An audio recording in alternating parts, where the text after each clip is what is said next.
I think what would look really nice on you is this number. Okay, let's give it a go. Let's try that. Ooh, yeah. Oh, how does it feel? That's amazing. I'm transformed. I feel like credible, but in a good way. In the best way possible. In the best way possible, wow. Yeah, it looks amazing. The colour looks so good on you. It's beautiful. And you managed to find this where? So this was from a carboot sale, actually. It was like in quite bad condition, but I gave it a bit of a scrub, added some fluff, and just transformed it. Wow.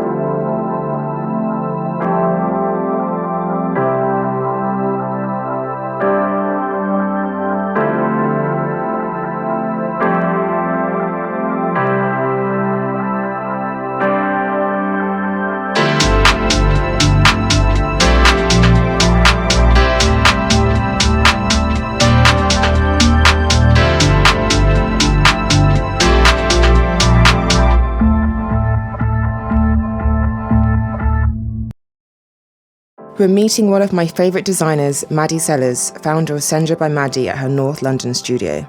I stumbled upon Maddie at a pop-up last year and instantly fell in love with her pieces. She started selling upcycled coats and cardigans to her friends in 2021 and quickly grew Senja By Maddie on social media by releasing monthly drops and made-to-order pieces, building a following of almost 20,000 in less than 2 years. Senja By Maddie is centred around sustainability, and after following Maddie on Instagram for so long, I cannot wait to finally meet her. So, you launched in 2020, and Yes. when did you come to the studio? So I kind of started in January 2020 during lockdown, not necessarily with the vision of like starting a brand, more just because I was bored and I didn't have a job, and the job prospects in like the creative industry were just like 0 to none. I just started making things and like posting them on Instagram and stuff, and it started from there. And then about 3 months later was when it started to really pick up.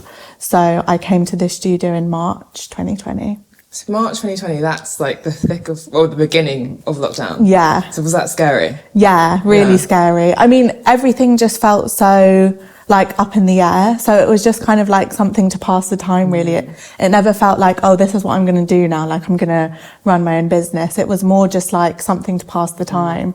And I was, making enough money to like pay for the studio. So I just thought, why not? It was nice to get out of the house, like not be making stuff in my room. That's kind of how it started. Yeah, so it's incredible that you managed to like keep it going from lockdown all the way to now. So when you create, who are you creating for? I guess me. Like when I started, I was making pieces for myself and for my friends as well. One of the first things I made was actually this cardigan that I'm wearing, and it was like made from stuff that I had around my house because, like during COVID, we couldn't go out and like buy nice fabrics and stuff. So I just thought, like, sort of looked around and thought, what can I make with stuff that I had around? So this was like a scarf and a cardigan that I had. How do you manage to build a following on Instagram? Because you start from lockdown. Yeah. I don't know if you had a following before. No, not at all. That was like my account from uni. We all had to make like a business account at uni because I did textile design at university. And it was with business studies, which I think actually really helped in the long run because it kind of gives you that like business mind to things, which a lot of creative courses don't. So they were really big on like having an online presence at uni, which I'm so thankful for now. They made us start an Instagram, even if it was just to post work on there from uni. Like I had like 50 followers or something. Like my biggest fan was my mum, still is. And then from there I changed it to Senja By Maddie because at first it was like my full name, but then I wanted it to kind of like feel more like a brand to me because I think I never really felt like that. I always just felt like a bit of like an imposter. Yeah. But like having an actual name made me feel more legit. So could you show me your favourite piece? Oh, starting with a tricky one. So at the moment, probably one of my favourite pieces is this one, which is an upcycled piece with crochet trims that I've done. It's really nice because it's wool and the crochet trims are all with mohair from a dead stock yarn supplier. So a lot of the yarns that I use to upcycle are all dead stock. So it's usually when the factories that make the yarns have like leftover from seasons, and they'll sell them on to like small yarn shops. And there's one really close to where I live actually, which is nice. And she has really nice colours as well, which is the best bit, because I think colours are like what really inspires me. Like I'll look at this and be like, oh, what could I add to make it a bit more fun? And then these colours just come to my head. So the name change, Senja By Maddie, it came in 2021. Yes. And it means dusk in Yes. Indonesian. Yeah, it does. Yeah. So you said something about it kind of fits your aesthetic. Yeah. Well, I'm half Indonesian. My mum's from Indonesia.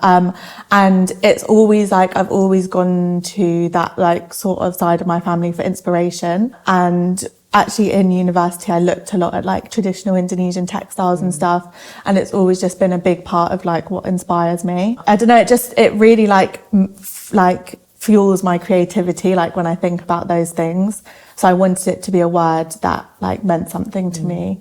So in your designs, is it like, are there cultural Indonesian influences? Yeah, definitely. Like, I have loads of batiks from my grandma, and I always like scan those in, and like make prints from them. So like a lot of my printed mesh pieces, they'll start from like a batik that my grandma's given me. Cause I just think like they're so beautiful, and I love to like work with them and look at them. It also makes me feel more connected to like my family. This is another piece that's really special. So I'll take this off.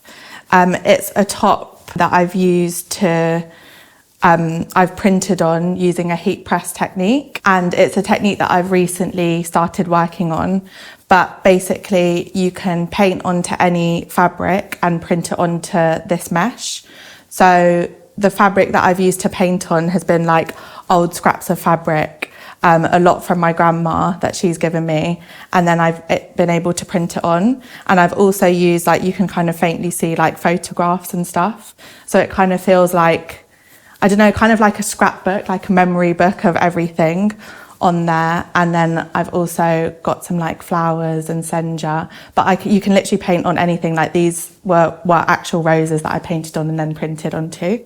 So yeah, it's really nice technique, and you can put this in the washing machine. Like it's just such a cool technique, and you can use loads of different colours. And yeah, it just feels very, I don't know, like sentimental. Like there are so many things in here that mean so much to me, and it's nice to know that like someone else is going to buy this and wear it. Was a sustainable brand always your intention, or does it just kind of happen? Well, because I started making everything myself, I could never sort of like look to go to a factory or anything to upscale. So it obviously started with me upcycling, and that process was very slow, and it was like the process that I enjoyed. It wasn't like I was making stuff to sell. It was sort of like making stuff to enjoy making it, and then like a new life. Yeah, exactly. So then when it did grow into a bigger brand, I had like this struggle of like obviously wanting to upscale because I want it to be more accessible to people, but also keeping like that idea of it being still made by hand and stuff. So I think it's like a tricky one being a small business, because you want to grow and like obviously sustain yourself, but then also not feed into fast fashion and feed into that like mass consumption. Are you still doing upcycling? Yeah. What do you prefer out of? I mean, they're quite different. So like I started with upcycling, obviously that's kind of like the roots of like my brand. And I really enjoy that. It's really fun because I get to go to like charity shops and carboot sales and find like these really old pieces that people like, you're like, why would you ever buy that? And then like, I get to like make it into something really cool. Yeah. But then with the made to order, that's with the knitwear things. And because I did knitwear at university, that's what I specialised in. So I do really enjoy that, like knitting and like making things on my knitting machine. That's like my like real passion, I think. So it's like nice to have a mixture of both though. Yeah. And what's the best seller? The best seller is probably the pink fluffy cardigan. Is definitely the best seller from since when I've started to now. So is this like a range? You've got the pink one, this blue one Yeah, you're wearing, yeah, the the green, everything. Yeah. And how much exactly. do these go for? These are £110. Nice, okay. Pounds. And is everything on this hanger, is it upcycled or is it made to order? So most of this stuff is upcycled. And then these sleeves, these have become another bestseller, more like this winter, are the knit sleeves, which go up and across tie at the front. So these are made to order. So I knit these on my domestic knitting machine. They're made from merino wool, which is really soft, and it's not like normal wool that's a bit itchy. It's really soft and really durable as well, so they like can go in the washing machine. And then attach the fiery trims. You can add this to like a dress, or a lot of things like that you wear in summer you have to put away for winter, and I wanted to make something that you could just add on top of like a dress or like a tank top. A brand wasn't always your intention, because Yeah. you aren't new to this. Like, you studied it at school. Yeah. You did loads of internships. You went to New York. Yeah. Yeah. Went to Marc Jacobs. You also worked in jackets that Migos wore. Yeah, which yeah, that was cool. That was really cool, yeah. So you've done all these internships. Have you pulled like kind of knowledge from those into your brand? Yeah. Is it one internship in particular, or like all of them? I mean, it was great to like go to all those places. I learned like so many different things in all of them, because they were all quite different businesses. Julien Macdonald was quite small, so I saw a lot about like how the pieces were made, and obviously we were making some of the pieces. But in Marc Jacobs, it was just like amazing to be in New York, and I was like living Sex and the City life, and it was just like the best time. But I mean, we did see Marc, not that we're on a first name basis. We did see him, but he was really nice. He was really nice, and he was like really involved with the design process, and he would speak to anyone. He wasn't like, exactly. But it was like obviously a completely different business model. Like, they had loads of employees, and they were just starting Heaven, Heaven by Marc Jacobs, like it's like their sister brand kind of. So it was a really cool time to be there. But yeah, I definitely I think the biggest thing I learned when working all those places was just like working alongside other people, and like working within a team, and like working towards a creative vision, and just having like a really strong like identity. Because obviously when you're working for someone else, you're creating for them and like into their brand identity. So yeah, I think all of those things sort of just fed into and like helped me with my brand as well. If you hadn't had your brand, what kind of direction would you have gone into?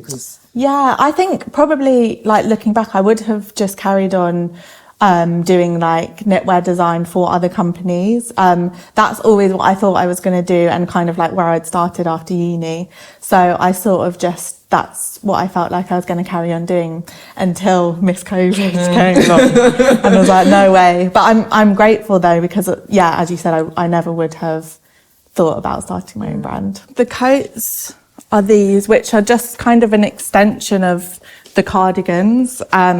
So this is one of the coats. It's genuine suede, and this was from a carboot sale that I've upcycled. But then I also like to get like the exact match of the fur to the coat, because I just think it makes such a difference.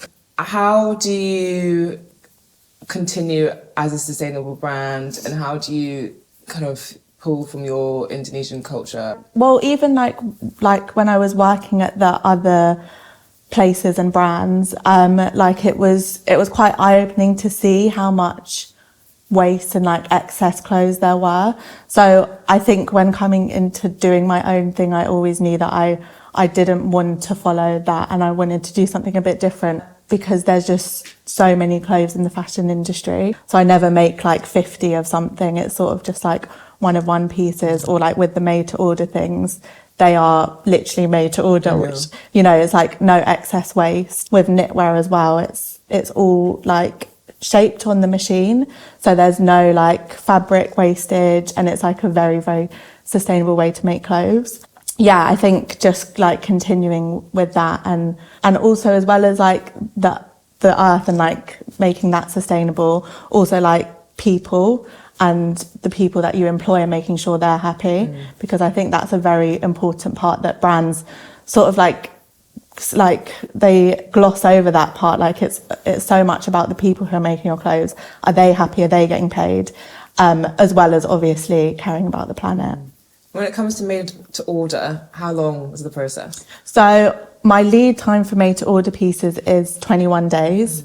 So from when the customer purchases it online, they'll get it within 21 days. So it can be made to any size, which is also really good because it makes it more inclusive, and like, you know, it's not just limited to small, medium, large. Like they could put in like custom measurements. You've grown your Instagram from 50 people to 16,000. Yeah. Which is very impressive. Congrats to you. Thank you. How do you continue? Like, what direction do you want to go? How do you want to grow? And where do you see Senja going in the future? I really would like to upscale, like with my production, but again, like doing it in an ethical way. So I've been looking into like hiring people who like work in London, like seamstresses. There's a lot of like older seamstresses, like an older seamstress community in London, who like can't necessarily go into work, but like for me it would be okay because they can like work from home and I can like pick up the pieces and yeah, just carry on. Like I really enjoy like the community that it creates, and like seeing all the people wear my stuff is the best part.